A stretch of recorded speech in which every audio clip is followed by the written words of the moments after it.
Here's an opportunity they can hop on a simulator in their own environment, and actually have a go. A lot of women make a fantastic operator, and probably some even better than men because they actually look after the equipment. Years gone by, the training, it's probably all, in a book and you're reading it, but you're not really plugging it. PowerPoint. At any point in any of those exercises that are driving along, the instructor can hit a key on the keyboard and have your front drive tyre blow out. You still want to do that role play, but let's do role play in a more realistic way, and that's where simulation is fantastic. I think being able to expose people to it will definitely help bolster the workforce. So you get somebody that comes in and says, I've got all the tickets in the world.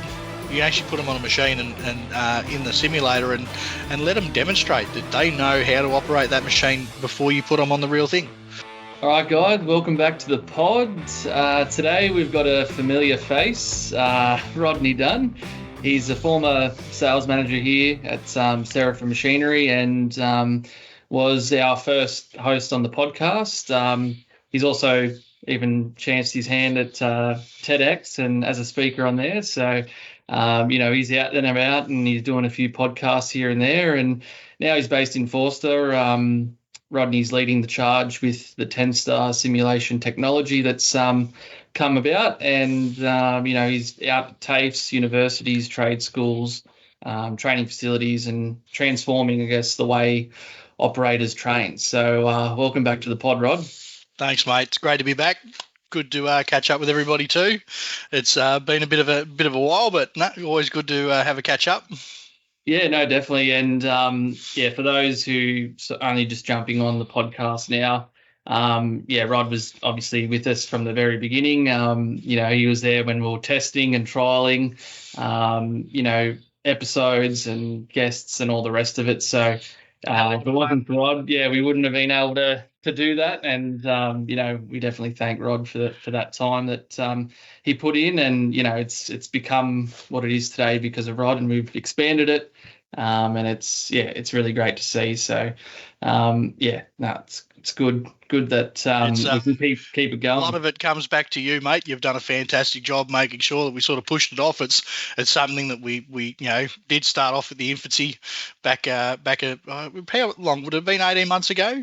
Yeah, probably about 18. At least, yeah. And Darryl gave us the okay to spend a bit of time on work time to do it, and it's definitely been. It was great fun doing it. I can tell you that. I met some fantastic people, and I know you did too, and had a lot of fun doing it along the way. So it's been fantastic. So I'm really glad to see it keeping going.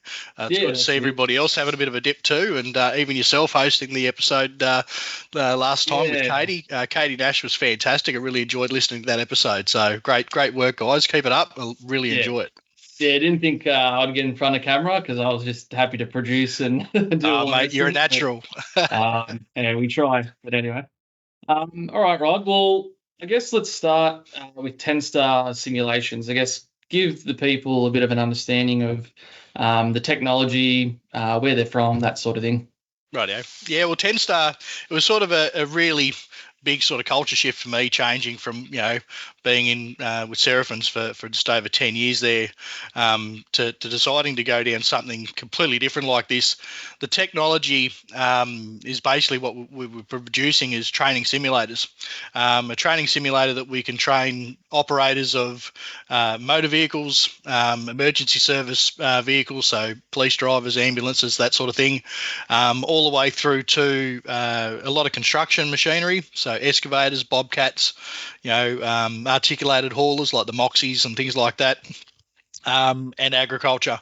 So we're one of the very few that have actually got an agricultural learning package that we do, so we can train staff on how to operate a tractor, as well as all the implements, and that's probably one of the things that sort of set us apart. We do a lot of implements, so you can learn how to do spreading, ploughing, baling, raking, using a bale grab on the front end loader, all that sort of stuff, as well as running a combine harvester.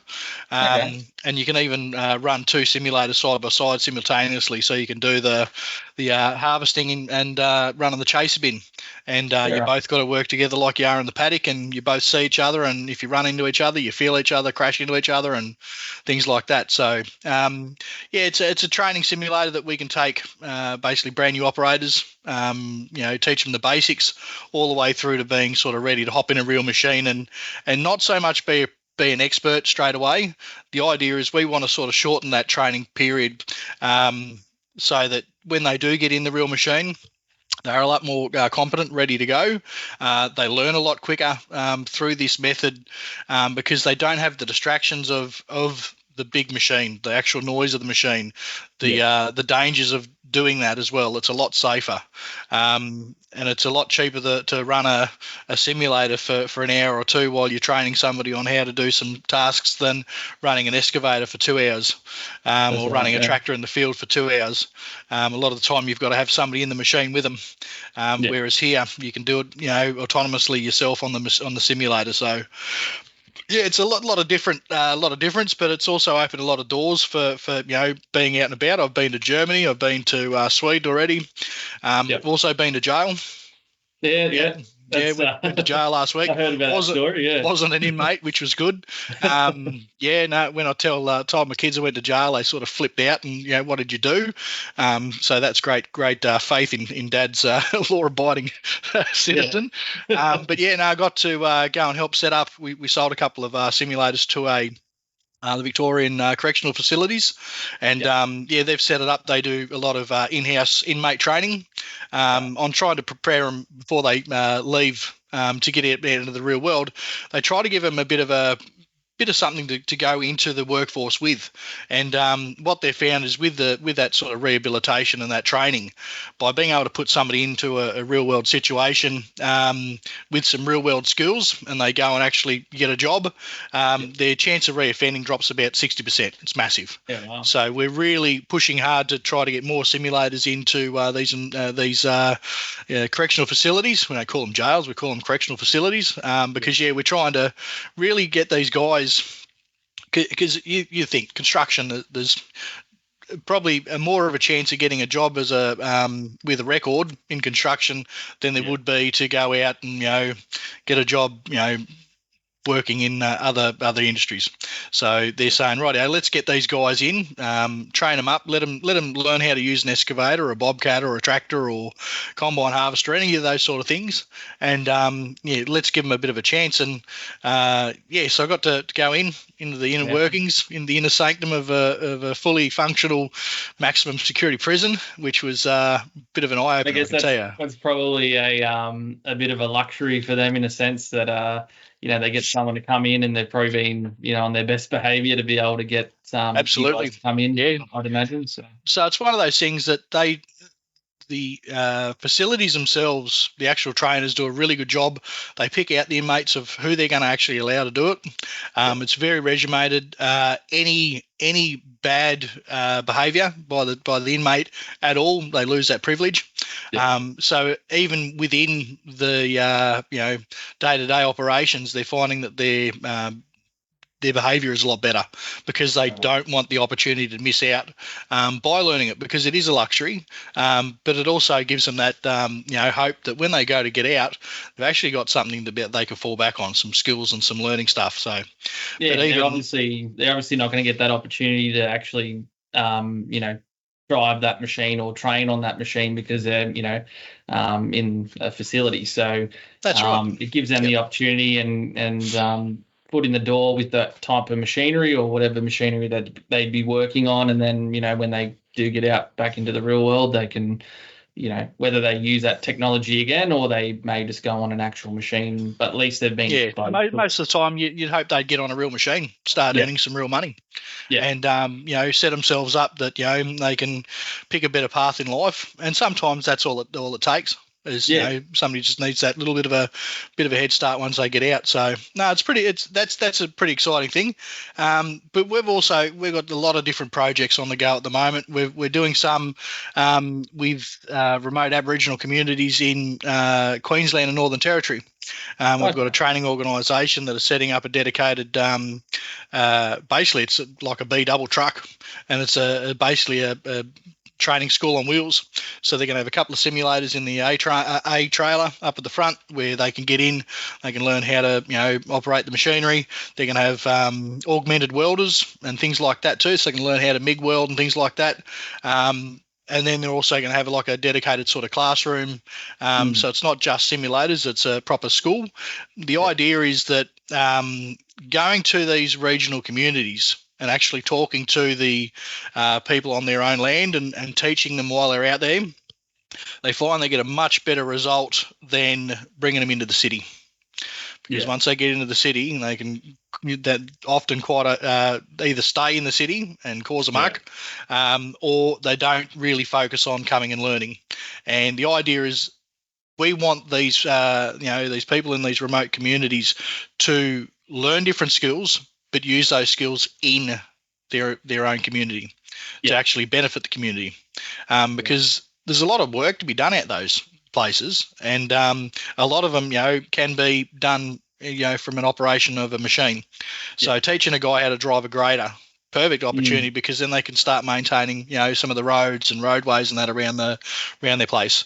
Learning how to drive an excavator, they can start doing some earthworks and things like that, put in pipes and help with some of the flooding and bits and pieces, being able to put in draining channels and things like that. So that's pretty exciting. We've also got another crowd that they're going out and going to remote cattle stations.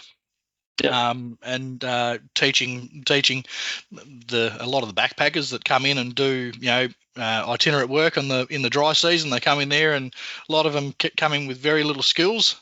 So we actually get them to go up and go out, do the training, teach them how to use a forklift, telehandler, those sort of things as well that they use on the farm.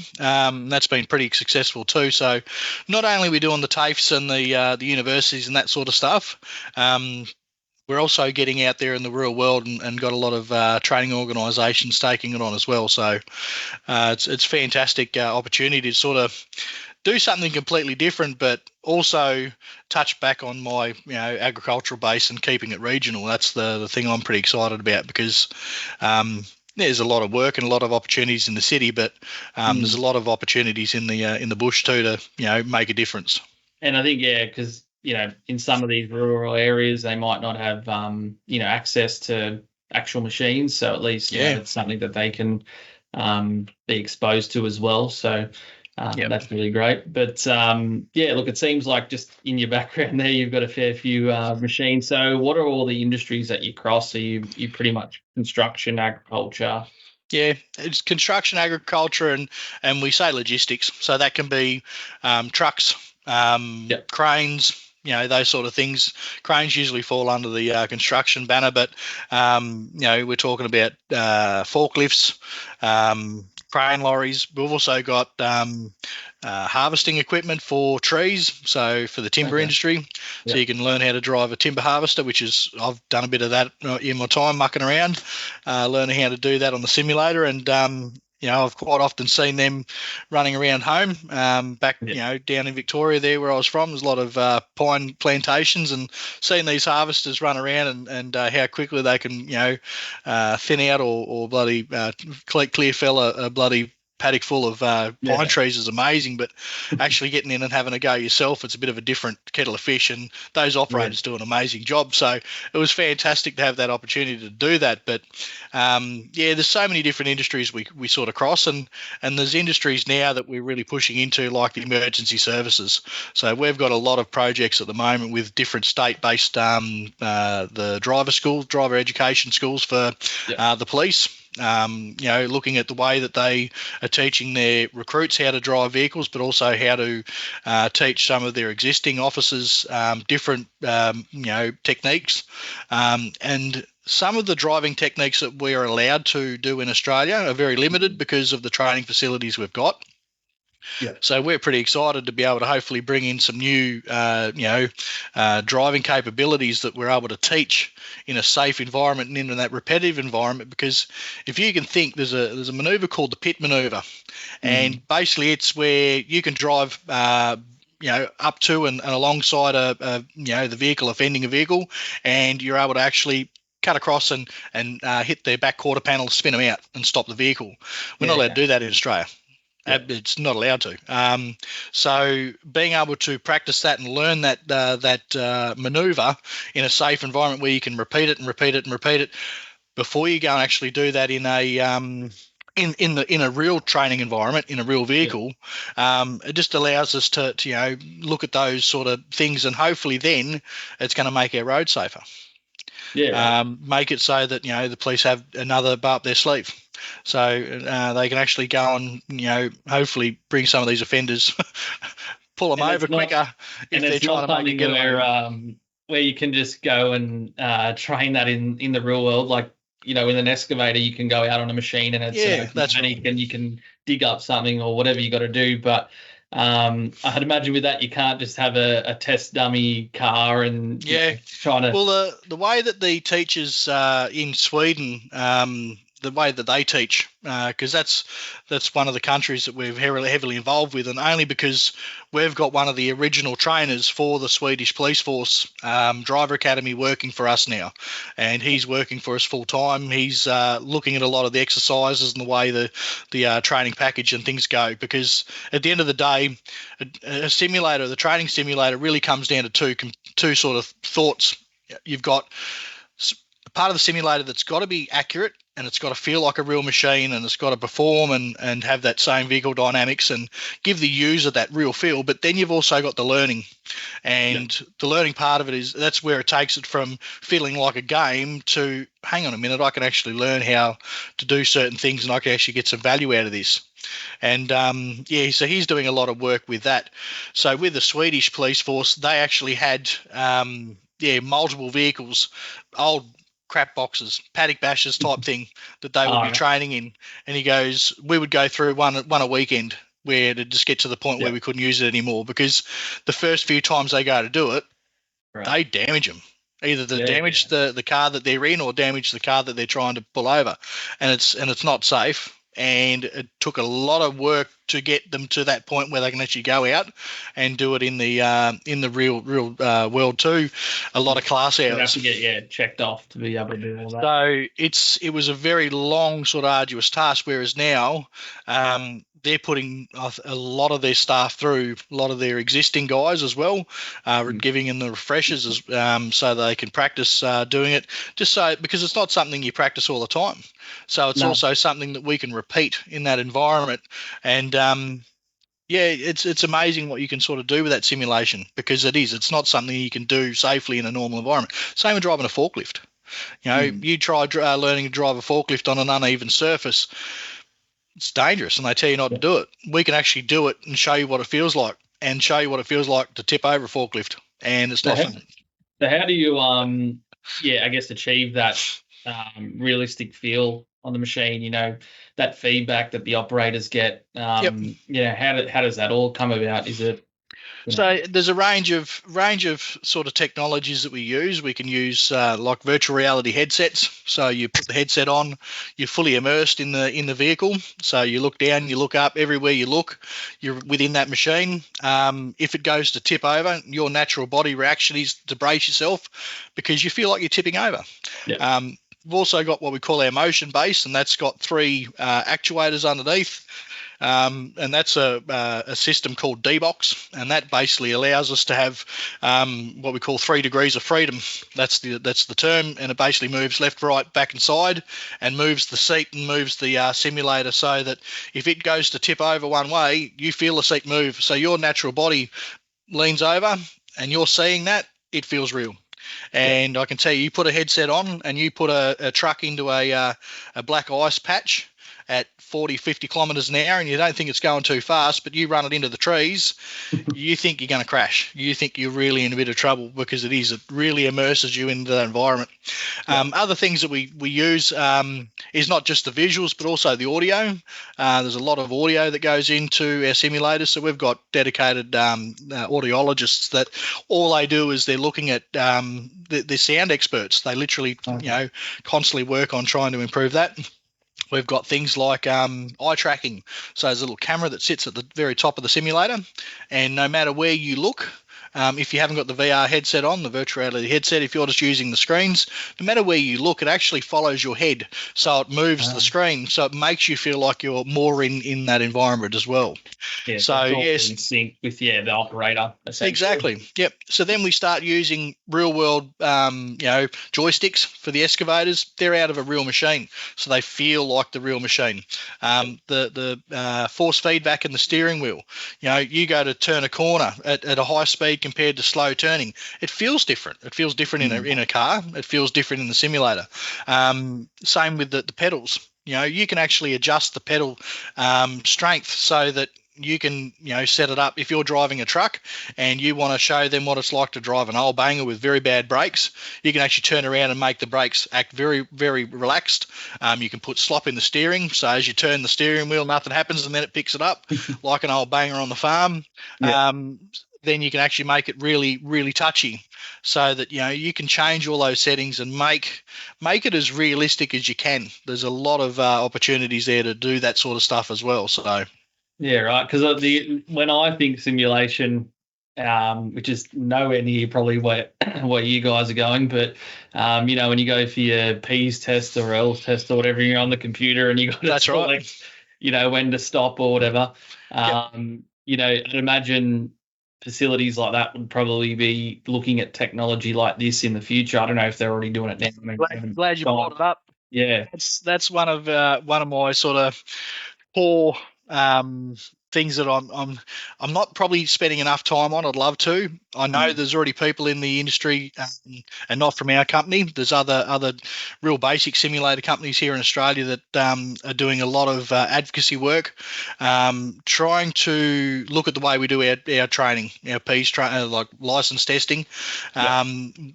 There's a lot of opportunity there to take what is done overseas, because we are so far behind when it comes to driver training, and our road toll shows that. It's just growing. Doesn't matter how many ads you put on TV and things like that. The statistics are getting worse, and we really need to do something about it. So we're working as much as we can to bring in what we can do from a simulation point. But it's going to come down to the governments and the powers to be to say, okay, well, let's have a bit of a reform on how we do our training, because there's some fantastic opportunities there to introduce simulator training as part of that core learning process. We don't want to do away with driving instructors. We don't want to do away with driving tests. We still need it as competency based.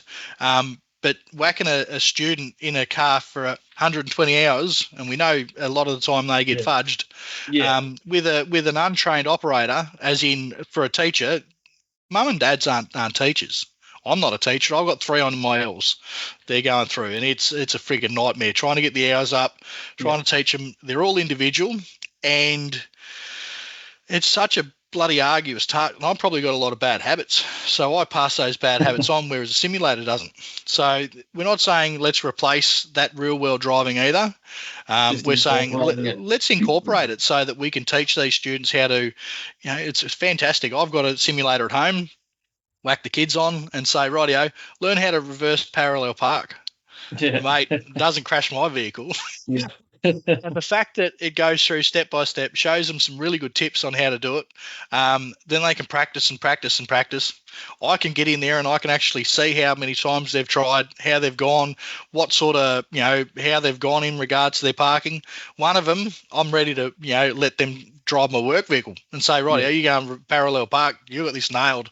And they would. Whereas the others are not even with a 10-foot barge pole. At least it's covering all levels, I guess, of that's right. Confidence and experience and all the rest of it. So, and when we start talking about big machinery, we're working a lot with different groups to diversify our workforce. So there's a lot of getting women into the workforce for construction. A lot of work going into that at the moment, and so we're talking with and working with some of those.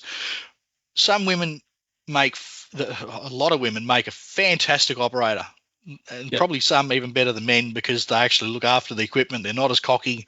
They take their time. They're a bit smoother on operation. And you talk to anybody that's got women operators on their machines, fantastic. I remember talking to our mate out there that had all the German girl backpackers driving his tractors, getting them to come over. That's exactly why, because he said they are great operators. There's a lot of great operators that will never get the chance to, or never feel confident enough to jump in a real machine straight away for the chance of, what happens if I get hurt? What happens if I break something? What happens if I get laughed at? Here's an opportunity. They can hop on a simulator in their own environment, and actually have a go. And that's what we found at the Wimmera Field Days when I had it down there at the Longerenong site. The amount of girls that come up to the stand and said, hey, I'd love to drive a tractor or a combine. I've never driven one. I'd love to have a go. Can I try it? Absolutely. Jump on, have a go. You're not going to break anything. You're not going to hurt yourself. If you tip the tractor over, just press restart. It's not the end of the world. And I think you find, on the farm, and trying to find operators a lot of the time, and absolutely. It can be quite difficult. So at least if there's technologies like this, if people are out at those fairs and things, so I'll give it a go. Oh, it's actually not that bad. It gives them a bit of confidence to, maybe you never know wheel one day. Exactly. And you never know where it might lead. Yeah. Yeah, that's exactly right. And it's helping to, build that workforce. And just that diversity of it too. Like, we've got some people, disability places in Germany at the moment that have got our simulators set up for people that have had, injuries where they may have lost a limb, and they're trying to retrain themselves on how to go back and operate certain vehicles. Yeah. We, being in a simulator, we can modify, because it's all CAN bus, the actual system itself. So all the joysticks are all CAN bus. So we can modify any of our joysticks to work in any function. So you can have it so that any of the buttons can be reconfigured. You can have a steering wheel set up so that it's the same as what they've got in their car. So if they've, and their hand controls, we can do all of that so that people with disabilities aren't left out either. We can actually teach them how to operate machines. And one of the reports that come out from this crowd in Germany was that a guy that had a pretty severe accident and wasn't quite a quadriplegic, but he had lost a lot of his control of his body, only starting to regain a little bit of it. And he worked as a earth moving operator. We're actually able to help him retrain to be able to get back in with assistance to be able to operate his earth moving equipment again. Whereas he thought he was done for life, he'd never work again. And all he wanted to do was get back in the seat because, that was his life.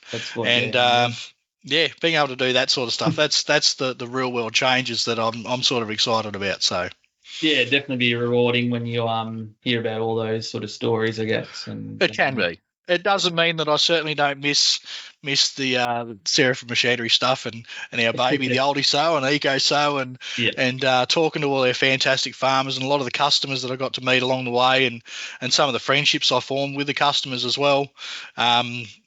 Certainly, earlier this year, come sowing time, I did feel a bit of a void and felt like a bit of a nuffy that I wasn't out. We're on you. We're going the peak period. No. So it's really good to see things are still rolling along and doing so well at Seraphim's. It's great to see, but it's been a good challenge to go to something different. I can tell you that.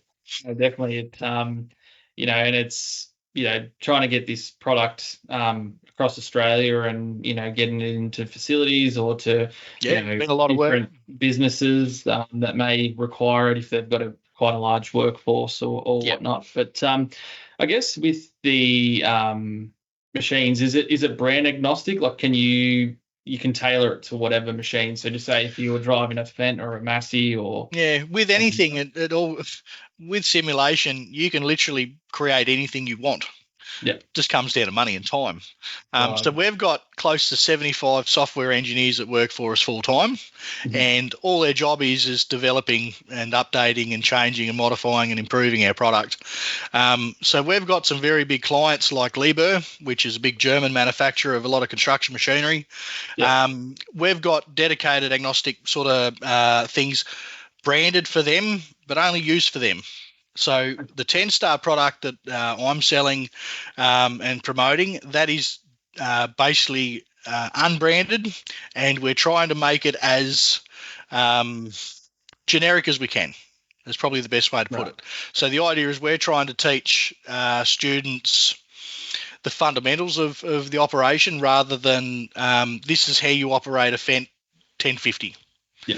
Now, that doesn't mean that we couldn't do it, but it really comes down to Fendt saying, rightio, we want to develop a simulator for teaching this exact model, and that's where that's why we don't get involved with a lot of the big mining machinery, because a lot of people said, simulators, I know that they've been in aviation for so long, and they're also used in trains and things like that for a long time. We know that the mines use them a fair bit now for training. Yep.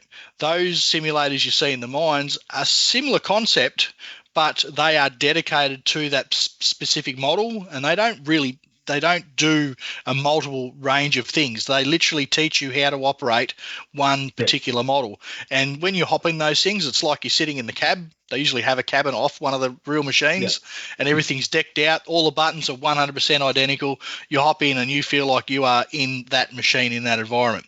And it's the difference between trying to teach somebody how to drive a particular machine and how to be a machinery operator for that thing. Because we know there's a lot of farmers out there, they've got 5 or 6 different tractors. Not everyone's going to be exactly the same. So you've got to teach them the fundamentals, and when it comes to the fundamentals of operating different machinery and that too, when you're looking at the plough, you're looking at the baler, they're all going to be very slightly different. So we make them as generic as we can. Yeah, and I guess you're probably trying to get the broader, workforce and that. Whereas I guess for those guys, they're just focused on that machine because that's what they're going to be coming in on when they start their job or whatever it is. That's right. So when you're out and about, and if anybody does happen to see a simulator there, and it may look like ours, but it could be a different colour. Yeah. Because usually we'll do a different colour for the manufacturers. But you'll see Liebherr branded Tenstar simulators, and they'll have a little Tenstar logo made in Sweden down the bottom. And it'll be our system, but it's designed and done just for them. Dynapac's got their own as well. Dynapac's, they do a lot of road construction machinery, so people will sort of see them getting around. And even down to the likes of the machine control stuff. So Topcon, Leica, Trimble. So those brands have got their own machine control for a lot of the construction machinery. So we've actually got a lot of those data sort of set up for teaching people how to use the machine control on an excavator, for instance. So we're using our core excavator module and then adding on a machine control a real world machine control system, because being a CAN bus, it thinks it's actually sitting in a real excavator. So it's another opportunity to take a step forward and be able to teach the operators on how to use the machine control system. The question that I get a fair bit now is, that's awesome. When are we going to start doing that for tractors and agricultural GPS? This is where I was going, I knew it. I read your mind, because one of the first things I said was, why can't we do that? That's a fantastic opportunity to be able to do more training for, particularly backpackers and stuff coming in, learning how to do the basics of, let's go into a field, let's, pull up a job, let's set an AB line or pull up an existing AB line, let's, get everything up and running, making sure that, they've got enough satellites and they're all operational. You can do troubleshooting on it, so you can turn around and say, in a simulator, you can say, rightio, at this point of the exercise, we're going to have something go wrong. So we can set that up. For a truck, for instance, at any point in any of those exercises that are driving along, the instructor can hit a key on the keyboard and have your front drive tyre blow out. So you've got an emergency situation of how to stop. And that can be instigated at a random point, or it can be instigated by the instructor. So those sort of things is where it's really heading, taking it from just, okay, this is how to operate a machine, and that as to, okay, how do we further improve that by incorporating emergency situations. And one of the things that I'm really excited about is, I know the guys are working on, let's put a kangaroo jump out in front of your car. So at the moment, when you're driving along, you can have a moose. Yeah, Yeah, moose. we don't. You can still It's see probably me more on. European, I guess, the moose. Very much so. So yeah, you've got the European, you've got the big moose, and they're huge. It'll run out in front of you, and you've got to be able to avoid the accident. Is one of the driving car simulators. Yep. So you can do that. Whereas I'm saying, right, well, we've got the right hand drive, and we've got the left hand traffic now. Let's turn around and organise to get some kangaroos jumping around and making it feel a bit more Australian. And the guys are pretty excited because. When I went to Sweden, I spent a lot of time talking about Australia's not that dangerous. Yeah. I'm trying to talk them into it anyway. They don't believe me, but yeah, no, it's been good to be able to go over and advocate the Aussie way of life over there too. Yeah, that's right. And I think making it feel, Australian in a sense, and Yeah, those absolutely. real life scenarios, I think definitely help anyone training, I guess. And yeah, do you get many farmers or farming businesses that are starting to look into that sort of stuff? Is it starting to get a bit A of lot of traction, do you think? Or yeah, not so much the individual users or the actual individual farms. A lot of it is the schools like. At the moment, we've been talking to Yanko Ag, so the agricultural boarding school, getting simulators sort of up and running in there. Longeron College, those sort of bigger agricultural schools and universities. A lot of TAFEs run an agricultural course, and they're sort of taking it on to be able to do that. So it's more the ones getting into the agricultural industry from outside are sort of getting an opportunity to use it. But then there's also RTOs, like I was saying, where they're actually going out to the farms and doing the training there. Yeah. They're the ones that are sort of pushing it, saying, well, there's a lot more opportunity to do that rather than having to bring everybody from out the bush into the city to do the training. Yeah. But there's dedicated rural training services like down in Hamilton, we've got RIST, which is they're just a dedicated regional training industry training skills group. And they've got a couple of our simulators, and they've got tractors, excavators, and that sort of stuff all lined up. And they use them a hell of a lot for doing a lot of their course because there's so many young people looking to get into the industry that may never have been in it, which is fantastic to see. I was a bit nervous thinking that, the agricultural workforce was getting a sort of older generation, and there wasn't that young, fresh talent coming through. There is. It's probably not enough to keep up with what we need, but there is a workforce coming through, and anything that I can do to be a part of that to help is what I want to do. So. Yeah, that's right. And I think the episode we were alluding to earlier was Josh Curry's. That's right. Yeah. Yeah, where they had some backpackers out there and that. So, he's probably one of the lucky ones where he's got some people, but, they come and go as well. So, I think, being able to expose people to it will definitely help bolster the workforce for the farmers and whatnot. So, at whatever stage that comes about, that it's better than not having that access to it, I guess. That's right. Absolutely. Yeah. So no, that's really good. And I guess with Tenstar, where do you see sort of the future of it? Is it seems like there's a lot of possibilities with it, and massive. It's it's pretty exciting. Things you probably can and can't sort of tell us, but sort of where do you see that? Do you think it's going to sort of penetrate other industries that you wouldn't necessarily think would require it, or is it is it? I won't talk about Tenstar as an individual, but as training simulation, as a training tool, it's only going to get bigger and better. Yeah. And there's so much going on. So you look at the medical industry, for instance, there is so much of that training that can be done now through what they call augmented reality. So you've got the headset and you feel like you're literally looking at a real patient and you're doing the real world work on a real patient, but there's nothing in front of you. So that augmented reality is going to be a big part of the training, and there's so many different industries that are taking it on. So the maritime, operations, that's a lot of that training now is done through simulation, and it is only getting better.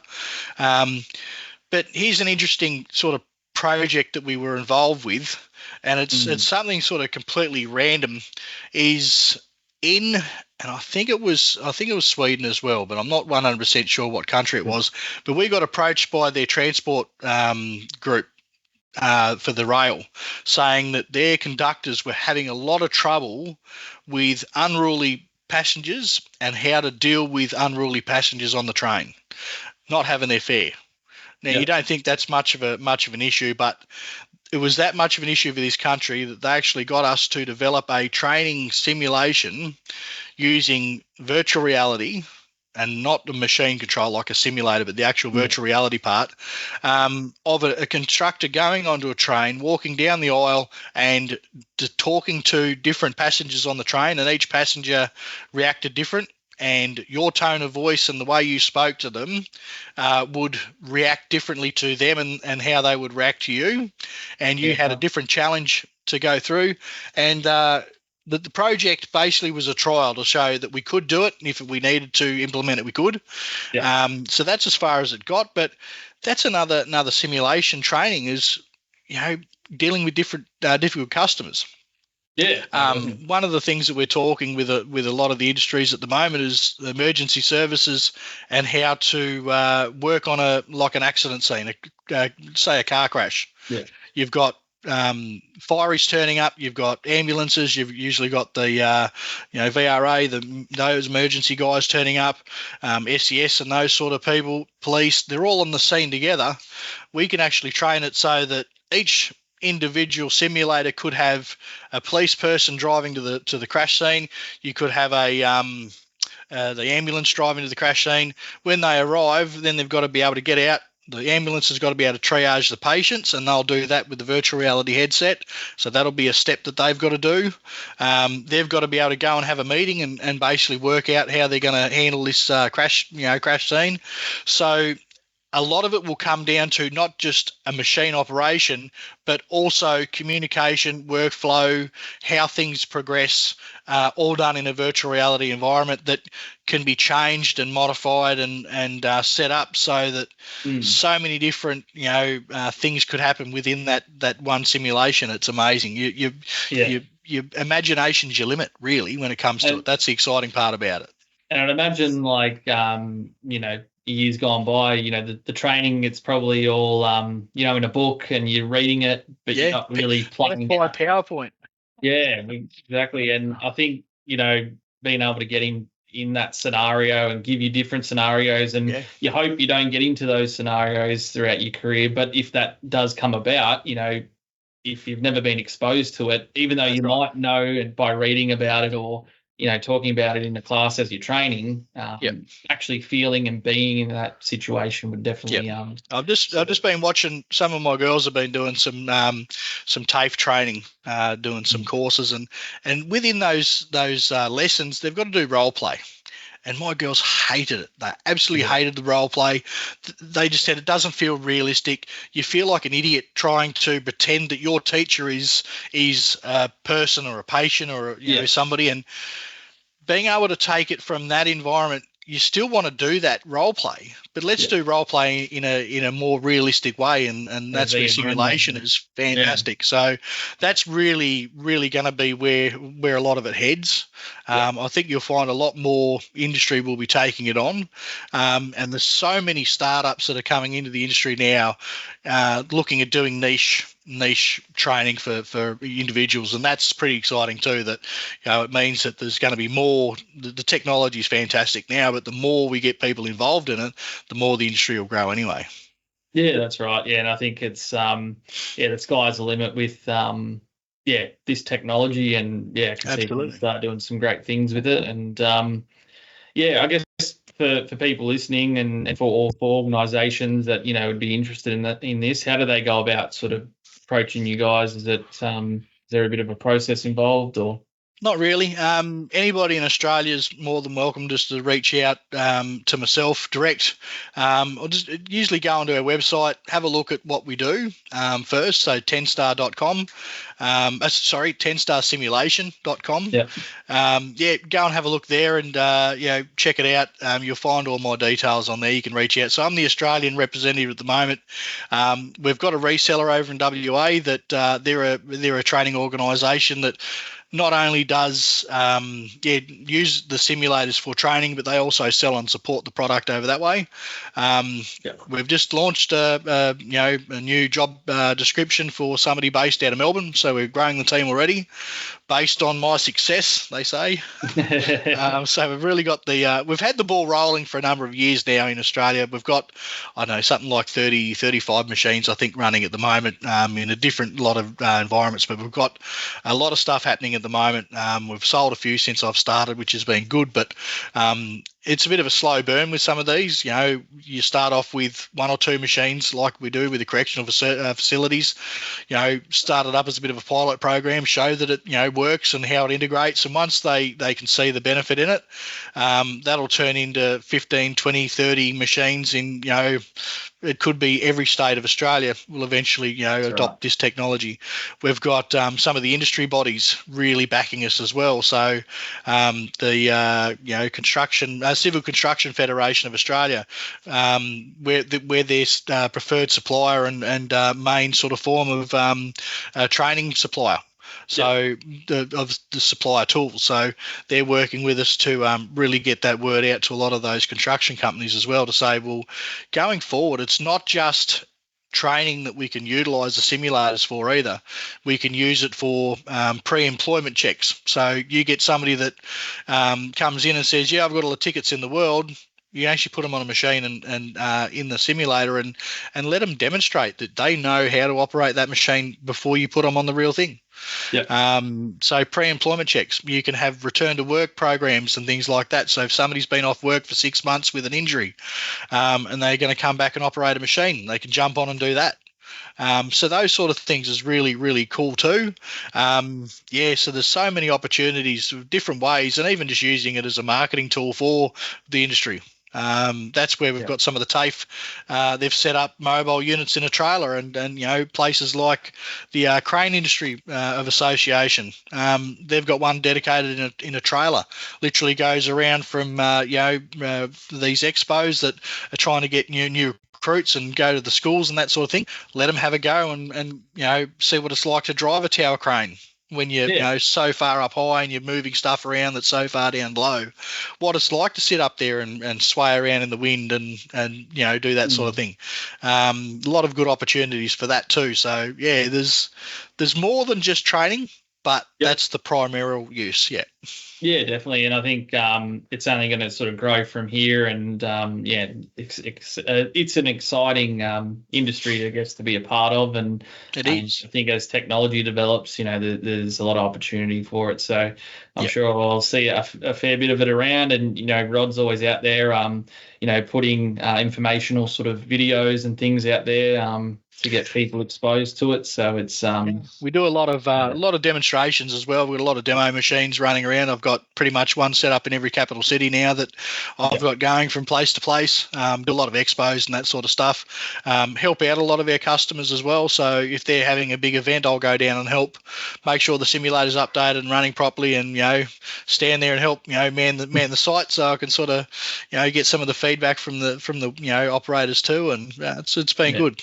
You got anything coming up? Any conventions? Or? Yeah, so next week I've got the what they call the Construction Workforce Summit. So not only we're going to be doing a demonstration there and having the machine on site, so people within that HR recruitment sort of training aspect of a lot of these construction companies across Australia, they'll come there and have a look. But also on one of the panels, so I get to have a bit of a talk. So again, I'm going to be up on stage and have one of these lapel mics and things like that. I'm still not used to it. I still don't like it. I've got a head for radio, but they keep saying, we've got to have the video going for these podcasts. Yeah. So I did a podcast recently with another contact of mine that they're doing a lot of stuff around sales and agricultural sales, and so if you'll see me getting about for sure. I think you've done it a couple of times, but you're just a natural, so that don't know about that. It's all good. Definitely. Well, I really appreciate time, Rod. I know you got hop on to the next. But mate. yeah. When you're having fun. Yeah, no, definitely, and I'm sure when there's new developments and things, we'll get you back on, and I'm sure you'll have a whole heap more to sort of tell us and some stories along the way. So, no, I really appreciate some stories already, but yeah, none I'm sure of them are okay for the podcast. Maybe off there. Yeah, that's it. No, I really appreciate the time, mate. Thanks for giving us the opportunity to talk about what I've done. But like I said before, really good job with keeping the podcast up. Really great job by the team too. At Seraphin's there, they're doing a fantastic job. Personal thanks go out to yourself and Daryl for reaching out recently. Really appreciate that too, mate. So thank you. And Daryl, I'll catch up with you and have a glass of wine or two, and when I'm in town next, to be good. Yeah, definitely. No, it'd be good to catch up. All right, Matt, we'll leave it there. But everyone listening, thanks for subscribing, following us, as the episodes come out. And as I always say, we're trying to bring new and interesting episodes to the pod. So, feel free to reach out to us and get in touch if you want to jump on and have a chat. We're more than happy to do so. So we'll leave it at that. And thanks again, Rod. No worries, mate. Thanks, mate. Cheers everyone. Mate.